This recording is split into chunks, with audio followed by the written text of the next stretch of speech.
Zoom room? And if so, Martina, would you like to do the roll? Sure, Director McGeary, Here. Director Shamblin, Here. Director King, Here. Director Brown, Here.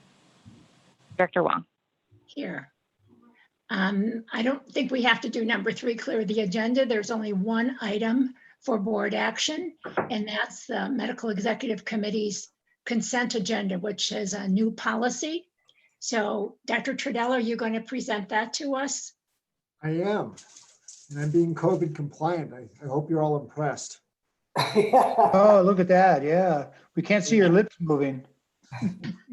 Probably better. I'm still sharing an office here, so we're trying to protect each other. So Okay. the light at the end of the tunnel, even though the tunnel is still long, at least there's a light out there. So we're all holding out hope. So thanks for joining me for this pretty quick meeting, I hope. So we have a single policy. I don't actually have it pulled up, but I have it committed to memory. So this is a new policy to allow our RNs to take more of an active clinical role in our respiratory illness clinic, which is getting very busy and no end in sight. We're running a little low on resources. Unfortunately, we recently lost a primary care physician, and primary care have been the folks that have been running our respiratory illness clinic. So what this policy does is gives our RNs more clinical independence. They can assess patients, they can take histories, they can order COVID testing, and then they can report out the results. And because this is a new role for them, we did need a new policy in order to allow that to happen. So that's the policy we're presenting tonight. It was approved by the MEC by email vote earlier. And so we're now presenting it to all of you for your approval or any questions you may have. So with that, does our board have any questions? I see Dale's already got his hand up. Greg, I assume you're not running afoul of any governmental agencies by doing this? Absolutely not. This is all within scope of practice.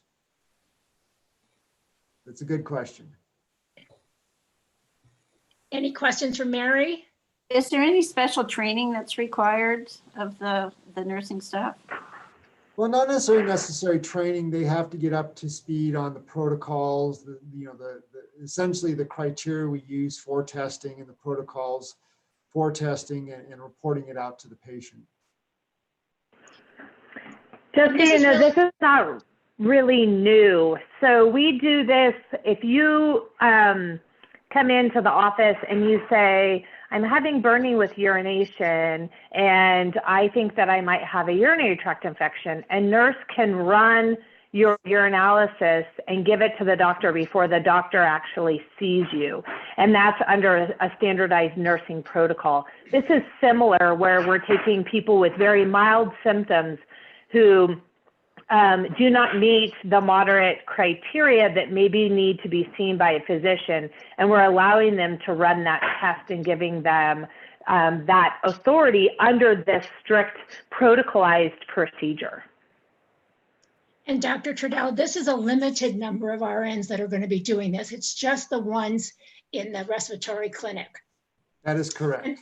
And that's a stable population of nurses. Gosh, we hope so. It is, although we may be training more to be doing this just because the hotline, I mean, they're getting 300, 400 calls a day. And so that's one reason why we're having difficulty seeing all the patients that need to be seen. But if we could do this, then the mild ones could get tested, but not be seen. So you've got some sniffles, a sore throat, some headache. You can get COVID tested without really needing to see a doctor. If they fall out into the moderate category, then they will be seeing a physician or an APP. Yeah, it sounds like in the standardized procedure that there are steps that they have to go through in terms of either to the ER or to their provider, depending on what their symptoms are or how much distress they're in. I did have a question about, it says that if they have one of the COVID symptoms And I just question that because I've heard at other places that you have to have more than one in order to be tested. I think it was when testing supplies were low, we had, even our protocols were that you had to have more than one symptom. It had to be more moderate symptoms. Initially, we were not testing any mild cases. Now that we have the ability to test, we are trying to test people so that we can try to do a community, to try to control the community spread, because once people know that they're positive, they tend to be more diligent about quarantining versus once they get better, they then are like, oh, I'm fine. I was only sick for 5 days, but they really should have been quarantined for the full 10. Dale? Additional question. Harry, I noticed in a newspaper article, recent Reno Gazette article, that the Renown is using 42 of the parking lot beds because of their surge. Are you in touch with them to know whether Barton or other hospitals are doing something similar to what we're suggesting here? I don't know specifically on this one narrow issue, but I wouldn't doubt that it is going on. I haven't had this specific conversation with them, but I wouldn't doubt it's happening. Yeah, Dale, I think Barton and our facility are kind of the same situation. It's not really necessarily lack of space, it's lack of resources. So if we suddenly put up this magical building with 20 extra beds, we don't have the nursing staff, the equipment, any of that to actually take care of those patients. And so, we could potentially become space limited, and we now have the capability to admit, I think, Shawnee can correct me, but I think up to 33 patients into our hospital in the short term. That our biggest limitation is just staffing. We're already stretched thin, and people are getting tired, and so it's really not a matter of having the space, it's a matter of having the capability to take care of the folks that are there. And I think too, it's really efficient to have the nurses who have been educated and trained to do this, because it certainly falls under the scope of nurses, of their license. And it's just making it happen by having a standardized procedure. And it's not our first standardized one either. I'm sure there were some in OB. I know in med-surg, there were things that we could do in terms of epidurals and things like that.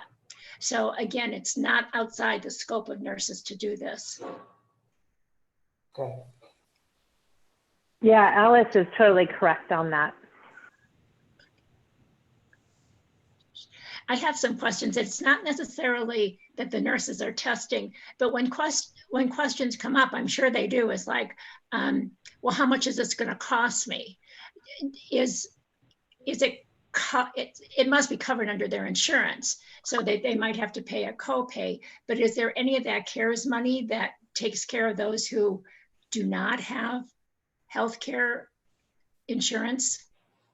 Harry, do you know? The posture we've been taking is we'll bill insurance, but if it's COVID care or rule out care, there shouldn't be an out of pocket. So Okay. we're taking the hit on that.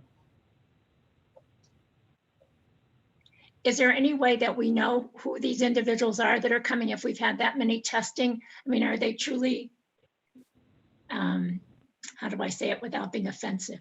They're not the short-termers, are they? Yeah, Are they- I mean, we get demographic information on everyone, and if they live in a different county, Right, we have to report that back to their county. That's part of the reporting structure. right. But I was just thinking of the numbers that we're seeing being tested here. That they. I don't have those statistics for you. Okay, The 90% are, Washoe, Placer, and Nevada County residents. When I see the breakdown, there's a scattering of other counties, but it's at least 80 to 90% appear to be those 3 counties. okay. Are you coordinating your testing, the hospital testing, with the testing that's going on by the county on Donner Pass Road? In any way you coordinate with them? Are you aware? We're in touch. We've just given them quite a bit of additional space so they can increase their daily capacity of testing. And I think that will probably start on Monday at the latest. So we do talk to them, but they do operate independent. They are really the public health arm, here in our community. And so they will do, I think, maybe some asymptomatic, but they're mostly focused on symptomatic patients now, but they do operate independently. The results, if patients have addresses within Nevada, Placer, or Washoe County, they end up in our big statistics, which currently are 1,007 positive lab tests in these 3 counties. Okay. Any other questions from the board? Is there anybody in the audience that would like to ask or address the policy? Hey, Jocelyn, do you have any questions? Okay, no, she's good. Okay, So when would this take effect? The policy? Basically, after you guys approve it, we could potentially start it. I think they're planning for next Monday, but I told them that if they're overwhelmed, they could potentially start it. If you guys approve it, they could start it by tomorrow. Okay, thank you. well, if there's no further comments, can I have a motion to approve the medical staff consent agenda regarding the policy of the respiratory clinic nurses being able to order the tests? I still move. This is Art. Second, this is Mary. It's been moved and seconded to approve the med staff consent agenda. All in favor, roll call vote, Martina. Director McGarry, Yes. Director Shamblin, Yes. Director King, Yes. Director Brown, I don't think we could hear you, Mary. Yes. thank you, and Director Wong. Yes, so that policy has been approved, and hopefully it'll help move these tests along. And on the other hand, we hope that these tests need to slow down too, in terms of having less people with symptoms. Yes. they I do. just wanted to thank all of you guys for getting together tonight. When we looked at waiting until the 17th, it was going to put a huge burden on the staff and on the community for not being able to get that testing done. So just FYI, really appreciate it. It'll help a lot. So thank you. I second You're that. welcome. As they're doing, yeah, so. Okay, any further comments for this meeting? If not, David, welcome back. We missed you last month's meeting. Thank you. Okay, then the meeting is adjourned. Thank you, guys. Thank you, All board. right. Good evening. Thank you.